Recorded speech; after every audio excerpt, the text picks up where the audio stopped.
Hello friends, जय Shri Krishna. Veena Deepak Soni YouTube channel में आप सभी का स्वागत है। फ्रेंड्स, आप सभी को होली अष्टमी की बहुत बहुत शुभकामनाएं। फ्रेंड्स, जैसे महिला अपने पति की लंबी उम्र के लिए करवा चौथ का व्रत करती है, ठीक उसी तरह अपनी संतान की लंबी उम्र के लिए होली अष्टमी का व्रत करती है। होली अष्टमी को लोक भाषा में होली अष्टमी के नाम से भी जाना जाता है। कुछ लोग होली आठे बोल देते हैं। करवा चौथ के ठीक 4 दिन बाद होली अष्टमी मनाई जाती है। और जैसा कि मैंने आप सभी को बताया, होली अष्टमी का व्रत माता अपनी संतान की लंबी उम्र, अच्छे स्वास्थ्य, उज्जवल भविष्य के लिए करती है। होली अष्टमी का व्रत कैसे किया जाता है, इस वर्ष होली अष्टमी का व्रत कब किया जाएगा, व्रत के क्या क्या नियम है, व्रत में क्या करना चाहिए, क्या नहीं करना चाहिए, और कब से हमें यह व्रत शुरू करनी चाहिए, इन सब विषयों पर जानकारी आज के वीडियो में आपको लोगों को मिलेगी। वीडियो को आप अंत तक जरूर देखना ताकि आपके सारे डाउट्स क्लियर हो जाए। और फिर भी अगर कोई डाउट रह जाता है तो कमेंट करके पूछ लेना। चलिए वीडियो शुरू करते हैं। तो देखिए, कार्तिक मास के कृष्ण पक्ष में आने वाली अष्टमी तिथि को होली अष्टमी के नाम से जाना जाता है। तो देखिए जिन महिलाओं के पास संतान नहीं है वह तो संतान प्राप्ति के लिए होली अष्टमी का व्रत करती है, और जिनकी संतान वह अपनी संतान की लंबी उम्र के लिए होली माता का पूजन करती है। तो सबसे पहले हम जान लेते हैं कि होली अष्टमी का व्रत। देखिए, होली अष्टमी का व्रत इस वर्ष यानी 2025 में 13 अक्टूबर सोमवार को बनाया जाएगा। सोमवार के दिन यह व्रत पड़ने वाला है।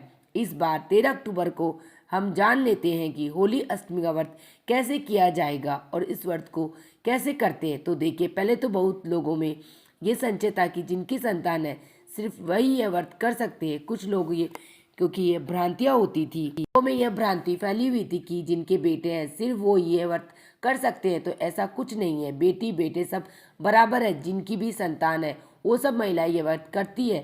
साथ में जिनके अभी संतान नहीं है वो भी संतान प्राप्ति के लिए होली अष्टमी माता का पूजन करती है। तो सभी महिलाएं, सभी शादीशुदा महिलाएं होली अष्टमी का व्रत करती है।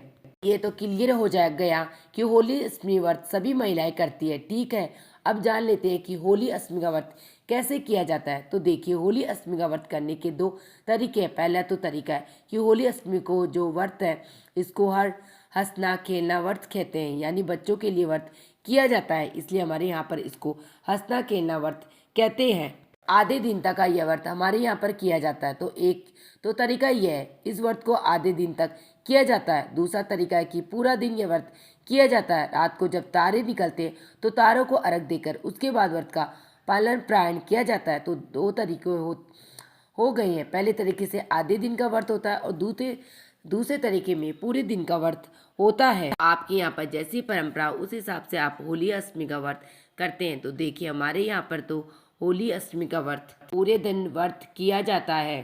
शाम के समय होली अष्टमी की कथा सुनी जाती है, होली माता का पूजन किया जाता है, बाना निकाला जाता। उसके बाद कहानी सुन के बाना निकाल के सासू जी को प्रेरणा देते हैं। फिर हम रात में चंद्रमा या तारे के उगने के बाद में तारों को अर्घ देकर, रात को जब तारे निकलते हैं चांद को अर्घ, मतलब चांद भी वहाँ पर होता है लेकिन चांद को अर्घ देने का महत्व नहीं होता है। इस दिन हमें तारों को अर्घ दिया जाता है। इस व्रत में तारों को अर्घ दिया जाता है क्योंकि बच्चों के लिए व्रत किया जाता है। तो रात को तारों को अर्घ देकर उसके बाद व्रत का प्रायण किया जाता है। तो 2 तरीके से व्रत किए जाते हैं। अब मैं आपको दूसरा तरीका बताती हूँ। हमारे यहाँ पे होली अष्टमी का व्रत इस प्रकार किया जाता। अब मैं आप लोगों को होली अष्टमी का दूसरा तरीका भी बताती हूँ। होली अष्टमी का व्रत को हंसना खेलने का व्रत कहते हैं क्योंकि बच्चों के लिए किया जाता है। तो बच्चों की तरह हंसना खेलने व्रत होता है। यहाँ पर दोपहर में होली अष्टमी की कथा सुनी जाती है, होली माता का पूजन किया जाता है, बाना निकाला जाता है। उसके बाद कहानी सुन के बाना निकाल के सासू जी को बाना देते हैं। फिर वो लोग खाना खा लेते हैं, यानी कि व्रत का प्राण कर देते हैं। और उसके बाद कितनी बार खाना खा सकते कुछ ऐसा नहीं है, एक ही बार खाना, यानी कि उनके यहाँ पर आधे दिन का व्रत किया जाता है। कहानी सुनने तक का व्रत किया जाता है। कहानी पूजा कर ली और कहानी सुन ली, बाना निकाल दिया, सूर्य देवता को अर्घ दे दिया, उसके बाद व्रत का प्राण कर लेते हैं। और जो हमारा जो प्रथम तरीका जिस किसी पूरे दिन व्रत का किया जाता है, पूरे दिन व्रत करके 2 कहानी सुन लेने के और बाना निकालने के बाद उसके बाद चाय पानी।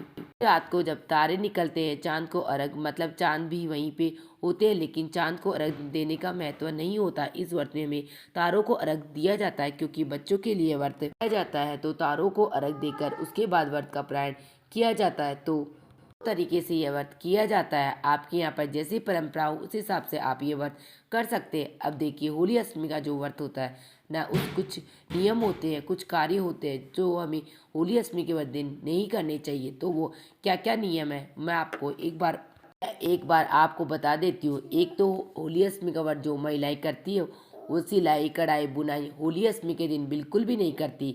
व्रत के दिन उन्हें सिलाई मतलब सुई धागे का कोई काम नहीं करना, सिलाई कढ़ाई बुनाई नहीं करनी होती, दूसरा काटना नहीं, कपड़े वगैरह को नहीं काटते हैं।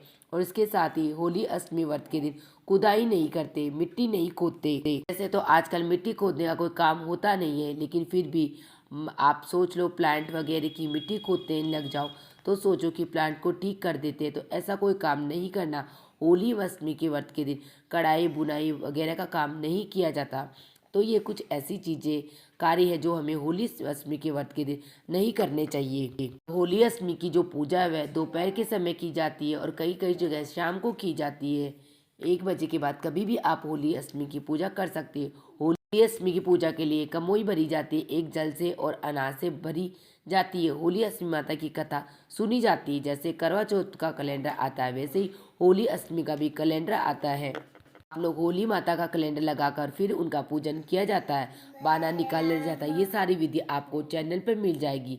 आपको लिंक मैं डिस्क्रिप्शन में दे दूँगी, आप वहाँ से देख लेना। और होली अष्टमी का व्रत शुरू कब से करना चाहिए। हमारे यहाँ पर तो जैसे ही शादी होती है ना, शादी के बाद जो भी होली अष्टमी का व्रत आता है, पहला जो भी व्रत आता है उसी से हम होली अष्टमी का व्रत करना शुरू कर देते हैं। किसी किसी के यहाँ पर संतान होने के बाद होली अष्टमी का व्रत शुरू किया जाता है। लेकिन हमारे यहाँ पर यह माना जाता है कि होली माता संतान देती है, संतान की रक्षा करती है। तो जैसी ही शादी होती है उसके बाद ही होली अष्टमी का व्रत शुरू कर दिया जाता है। और सभी बहनें सभी माताएं होली अष्टमी का व्रत जरूर करना। ये है होली अष्टमी आपके लिए और आपकी संतान के लिए बहुत बहुत मंगलमय हो। इसी कामना के साथ फिर मिलेंगे किसी और वीडियो में, तब तक के लिए।